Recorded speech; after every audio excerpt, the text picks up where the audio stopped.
We're back to Neil Haley Show and also the Media Giant Effect. And you know what? I've not had a lot of celebrity athletes on lately. I've been interviewing all celebrities and all types, and I missed the whole sports thing. But my guest today is a Buffalo Sabres Hall of Famer, even though I'm a Penguin fan, and an NHL legend, Don Luce. Don, thanks for stopping by. And it's amazing to look at hockey when you played to hockey today, right? Is it a totally different thing?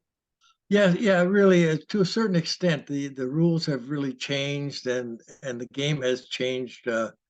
It's not quite the physical game it used to be, and it's a faster game. I think that the players are talented, but I don't know if they have the opportunity to do the stick handling and stuff that they did back when the rules were different.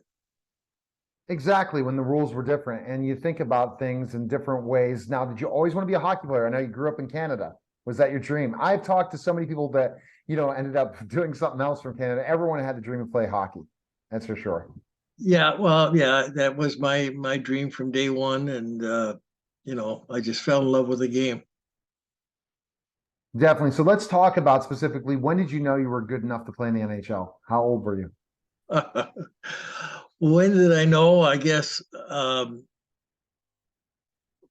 I knew, or when it When was you approved. knew, like, how we, like, as a former professional athlete myself, I knew, and a college athlete in basketball, professional athlete in pro wrestling, I knew that I was good enough to get to the next level and next level after that. But in basketball, I knew I could play college basketball. I had a certain time period. When did you know you were good enough to play in the NHL? Well, I think that I always felt in myself that I probably when I was probably 16, 17 years old. I thought I had a chance. I didn't know how much of a chance, but I really felt that if I dedicated myself, I could get there. And I did, thankfully. 16, 17 years old. And in that time, that's when you guys are juniors and stuff, right? Playing Yeah, junior. well, I left home when I was 14 to play junior. Oh my gosh. And so that was that's the dream, play in the NHL. So what team did you play for first in the NHL? Well, I was drafted by the New York Rangers first, and I spent 2 years in their organization with Emil Francis. Great organization, great people. Enjoyed my time there, but then I got traded to the Detroit Red Wings, and I played a year there. And basically, I asked to be traded because they're going through a whole transition and stuff, and that's when Punch traded for me to come to Buffalo and spent 10 years in Buffalo. And so that's where if you were going to choose a jersey, it would be Buffalo Sabres all the way, right? Of the teams you played for. Oh yeah, absolutely, yeah. There's no, I had my most success there, and we had really good teams in that era. So it was a great time, and great teammates. And it's great to be in a sports town like Buffalo, right? To play in Buffalo, especially at that time when you were playing, right? Because there's not a lot of competition. There's not a lot of things in Buffalo to do, right? And Well, so the fans here are very passionate for both the football team, the Bills, and the Sabres, and even back when I played, we played in the old auditorium, which was an older building, and the fans were so close to us, and the fans do make a difference. They can really help a team. They helped us. I know when I played that they took the losses just as hard as we did, and they took the victories just as excited as we were. So it was a great city. It is a great city to play in.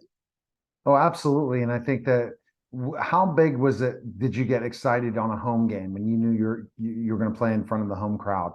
How did that pump you up a little bit to give you that extra kind of emphasis that to really perform well to the hometown? Well, Well, I think going into a game, you'd get pumped up to it. But when you get on the ice and the fans started cheering, and you started even in warm up, they were excited about it, and that really helps you, because uh, you felt when you scored that they felt it too, or and so it was I guess I don't know how to describe how it would be to have that all those people in the building on your side, versus if you score on the road, no one cares. Exactly. You score on the road, it's like, and just that feeling. How the rush for fans, I think about this, I've done radio and television for 13 years, so I really don't have the back and forth. But when I was a professional wrestler and I played college basketball and then played also, high school basketball, the rush of the crowd was such an amazing thing. There's no feeling like fans, right? The feel of the crowd. I kind of explain that to people. I've talked to other performers, and the crowd, the rush of a crowd. How's that feel when you score a goal in front of your fans and you hear that noise? Well, it's exhilarating. You just, like it's so reinforcing, and it makes you feel like, hey, I want to do this again.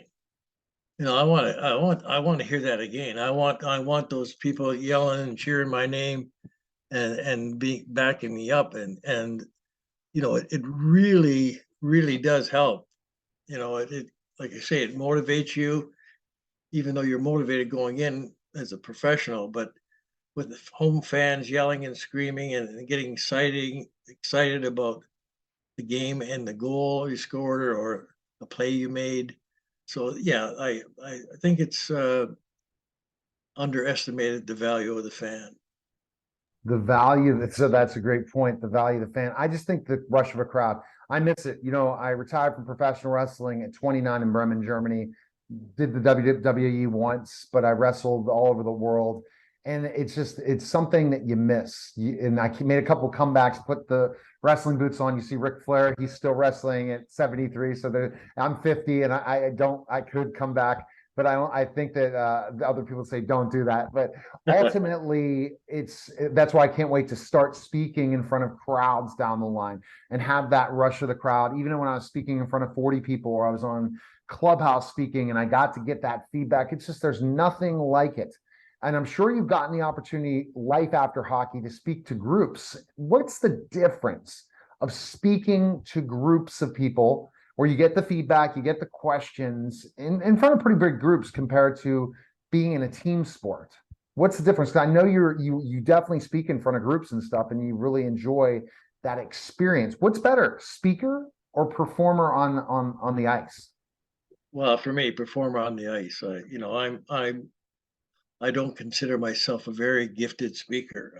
I like to do question and answers, but as far as speaking in front of big crowds, I'm not very good at it, in my opinion. Do you enjoy it? Because I mean, you've had those opportunities, I'm sure, after life after hockey, to get Oh those. yeah, I enjoy it, and I try and give my best effort to try and make the talk informative and interesting.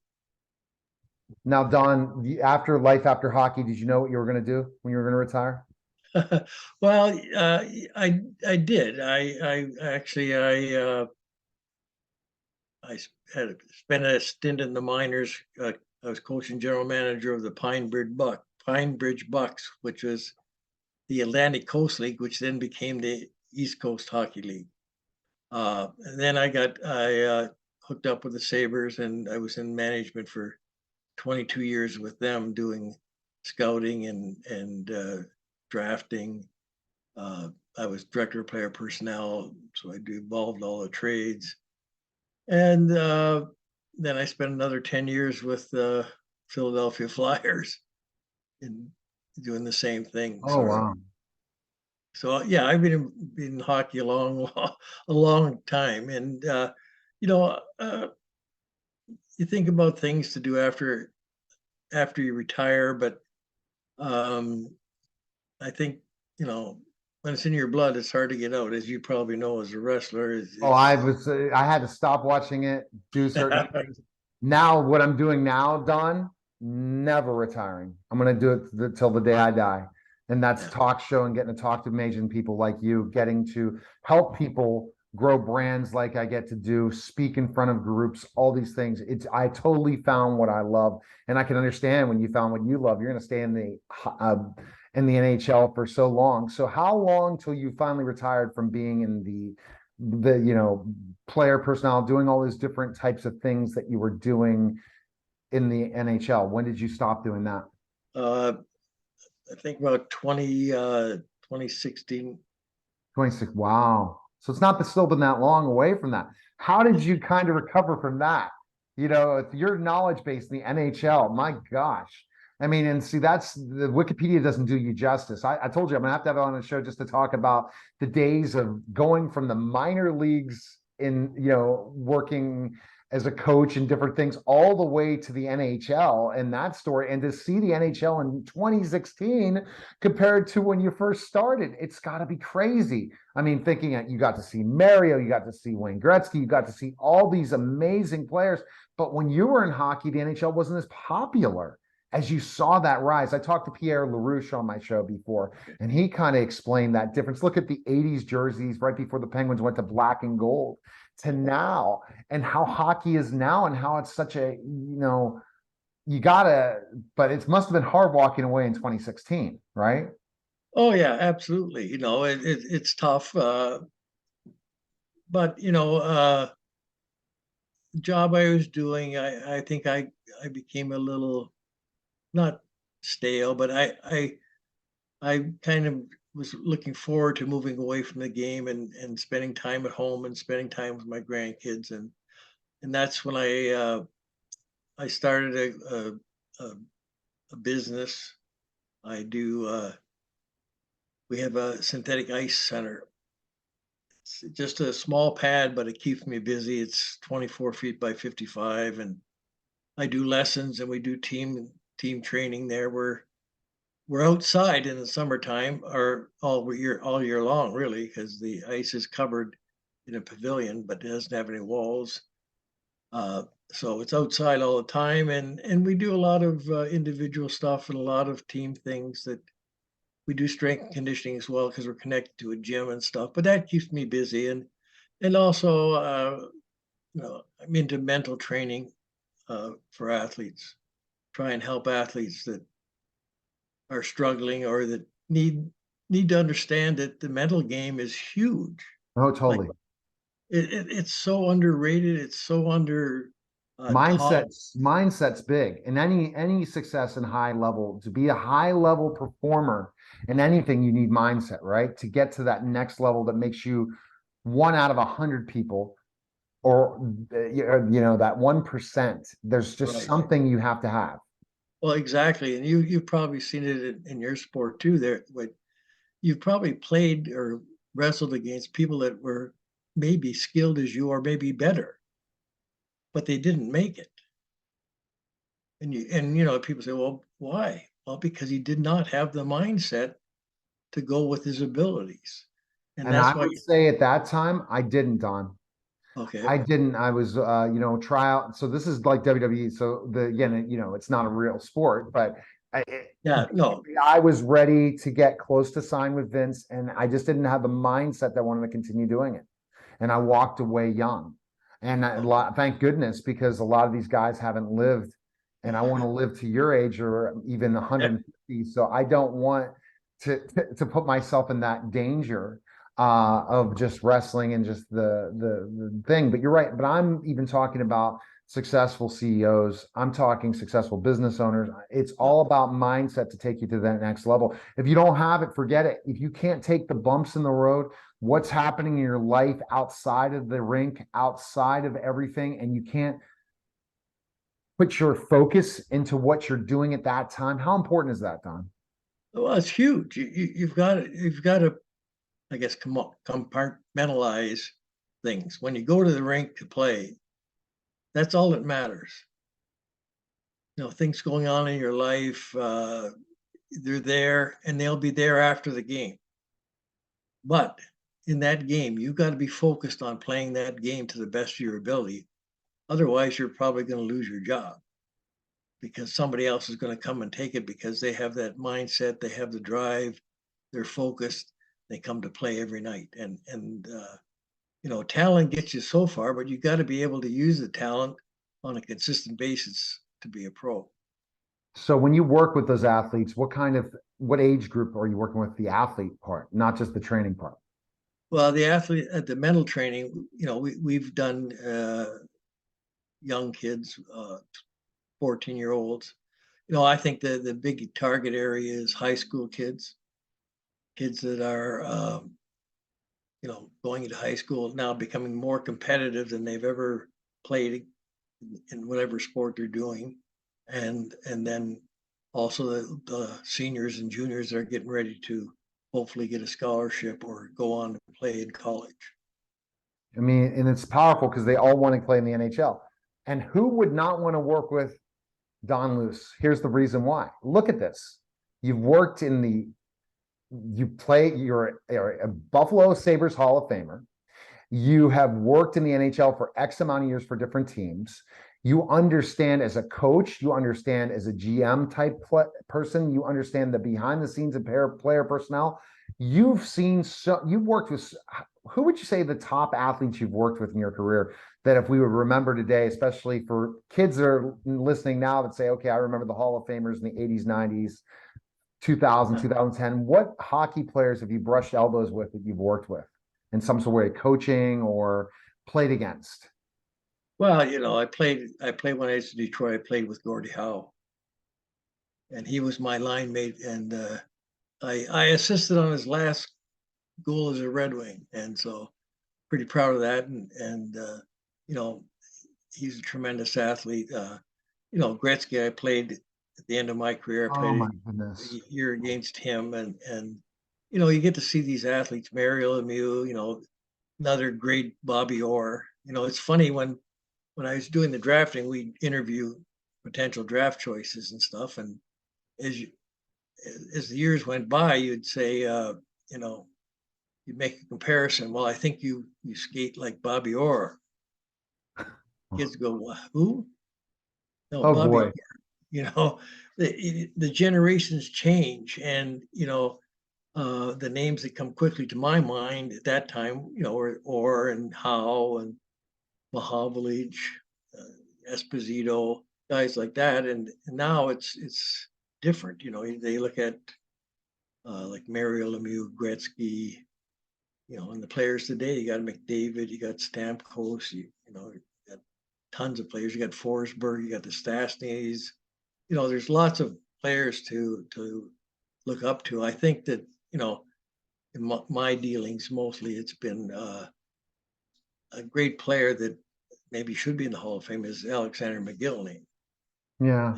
And he was a great athlete. He was a great, really, really great individual too. And so there's all kinds of guys that you brush up with, and there's guys that you played against that you hated. So yeah, that I mean, but you know, think about the Penguins, you were to 2016, so you've seen a lot of the superstar Penguins you've been playing against, meaning as a GM or working as an assistant GM or working in player personnel. So you've seen them all, right? You've watched film on all of them, the top stars in the NHL. Oh yeah, yep, absolutely. Pittsburgh, they had some great teams with Mario and Yager and Coffey and Marc-Andre Fleury, and Wow. they are great teams to watch. They're exciting, and you always look forward to seeing them play. Exactly. So that's why I'm saying that if you're going to look for someone with mindset, so this reminds me of professional wrestling. Let me give you an example. I got trained by the late Charlie Fulton, and he trained in the Monster Factory with the top stars. He knew exactly what the top stars in professional wrestling are able to talk about, things like that. If young people would just listen to you and hear some of your ideas, mindset, but also in strategy and what to do, they too could become a Hall of Famer like you are, Don. Where's the best place people can check you out and find information on you? Where can they go? I guess Wikipedia. I guess Do you have a website for your training place or oh yeah, I do. It's a five-star. Well, it's Rocket Sports Performance and Training.com. Okay.